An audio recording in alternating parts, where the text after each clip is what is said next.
En primer lugar, reciban un atento, cordial saludo de parte de la directiva de Cuencas Sagradas, los 30 pueblos indígenas conservando 35 millones de hectáreas. I first want to say greetings on behalf of the 30 indigenous nations and the leadership of the Sacred Headwaters Alliance, who are representing this biodiverse rainforest. Lo que quería decirles, agradecer el tiempo, agradecer a Samantha, su pareja, a Tosa, Rafa y a las mujeres que estoy viendo ahora por este propósito colectivo único que estamos llevando. I want to start by giving my gratitude to Samantha and Tyler, to Tosa and Rafa. And I see a lot of women on this call, so I just want to say deep gratitude for all of you who are working and serving Mother Earth. Lo único que quiero decir que nuestro trabajo, nuestro compromiso es cuidar los 35 millones de hectáreas que en pie y hacer reforestación, restauración y entrar a la bioeconomía regenerativa. Um, Para our ello, our only purpose of the Sacred Headwaters Alliance is to protect the 35 million hectares of intact forests that we still have through programs around conservation, reforestation, and also bioeconomy. para ello quiero hacer un llamado a todos ustedes que se sumen, que entren a la alianza, porque los indígenas solo no podemos sostener este bosque en pie. Pero estoy seguro que entre todos sí podemos trabajar para bien colectivo y para la próxima generación. Muchas gracias. My message is that I invite you to join us, to join this alliance. It's a call from the forest. As we look at the indigenous peoples can't alone protect this intact forest. It is the shared responsibility of all of us to band together and to be in service to Mother Earth for the next generation, for the future generations of all life. And that's my message. And with that, thank you, Domingo. Gracias, Domingo. Gracias, Domingo. Over to you, Atosa. Right. So we can go into the next slide. The Amazon basin, as many of you have heard, called the lungs of the planet, and the way that it sequesters carbon dioxide and emits oxygen. However, this world's largest tropical rainforest is also the biotic pump, the heart of the planet's hydrological system and weather system, cooling and stabilizing the global climate. And yet, the Amazon biome is at a crossroads. Next slide. Next slide. Okay. Oh, sorry, one slide. So the Amazon is reaching a tipping point of no return. We know that unless we act to get to zero deforestation and restore 4% of the lost forest cover of the Amazon basin, the tipping point of no return is here. We are looking at 5 to 10 years. We could surpass this tipping point, which is connected to all the other planetary tipping points, increasing droughts and fires, collapse of the planet's entire hydrological circulation system, the rain machine. And so protecting the Amazon is key to protecting the climate. And as you know, drivers are the same all over the world. The life-blind economic system that's causing deforestation through resource extraction and domination of nature. And so we are a response to that, the Sacred Headwaters Alliance. The next slide. The Sacred Headwaters Alliance is working, 30 indigenous nations are working to protect an area the size of Italy in the headwaters of the Amazon basin in Ecuador and Peru. This is a massive area of the Napo, Pastaza, and Marañón River basins. These 30 indigenous nations have the majority of the indigenous of the lands of this bioregion is indigenous lands.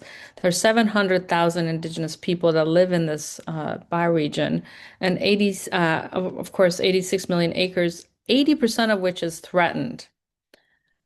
Next slide. And so, next slide, please.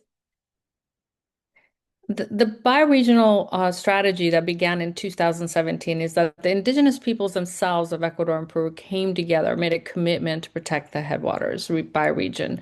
And they came up with a bioregional plan. And the plan has five major objectives: ensuring the well-being of the indigenous people, enhancing indigenous territorial rights and governance, promoting forest conservation and restoration, eliminating forest degradation and deforestation, and stopping the expansion of extractive industries.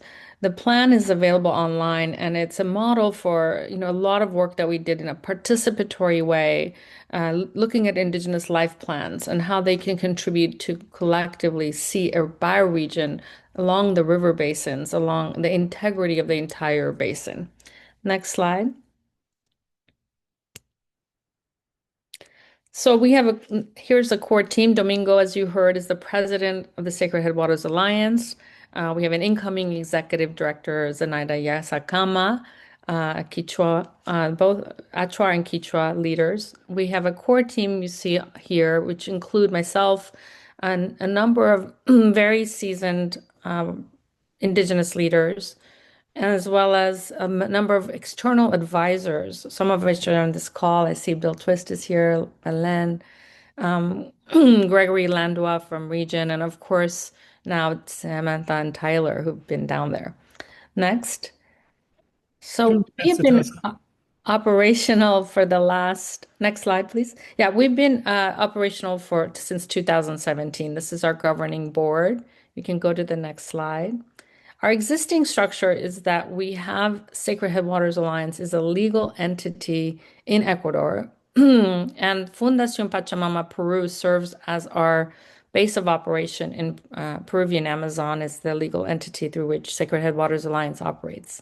We have a fiscal sponsor who is in the United States, the Pachamama Alliance, but we're also in the process of setting up Sacred Headwaters Alliance in legal entities in Peru, Europe, and also eventually in the US. So it says Peru twice. Just to give you a sense, we've been operational. We have been doing bioregional work, 2 million annual budget. We last year made 90 grants already and supported two major programs, the Living School of the Amazon and also a reforestation initiative. The numbers are there. Our goal is to raise 2.5 million in re-granting funds this year and 1 million for ASHA's core operating budget.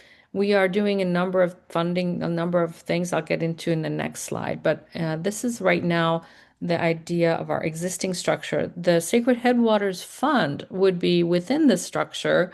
And of course, So we got a minute. okay, sure. Sorry, this time went really fast. We have global recognition. Next slide. I'll just get to the bioregional fund is basically to serve as a permanent protection of the Amazon. The structure would be that we would have an investment committee and an advisory committee. The investment committee would be within our current structure, the sort of the board of governance for the fund, and the advisory committee would be made up of experts who can ensure that the vision is aligned. Quick next slide. And I'm sorry, this is rapidly fast. We're here to secure territorial rights, advance indigenous well-being, grow our alliances, strengthen governance. Next slide. There's a few samples of programs and projects that we have that you can see on food sovereignty. And just quickly run through some of the impacts that we're looking for, how we would measure impact in terms of indigenous lands, rainforest protection, law and policy. Our leadership school has been training the next generation of leaders. We have a program on food sovereignty. And lastly, these biocultural stewardship units that are helping Wrap in a sentence or two, Atosa. I'm so sorry. Okay. So just a last slide to put our ask one to wrap it up. We're looking to design the process over the next year. We're looking to give seed funding through our current portfolio of projects, some of them I mentioned, and we're looking to for champions to support our efforts. Our bioregional plan calls for a $700 million investment over 10 years in 30 indigenous nations' life plans to protect the Italy-sized rainforest.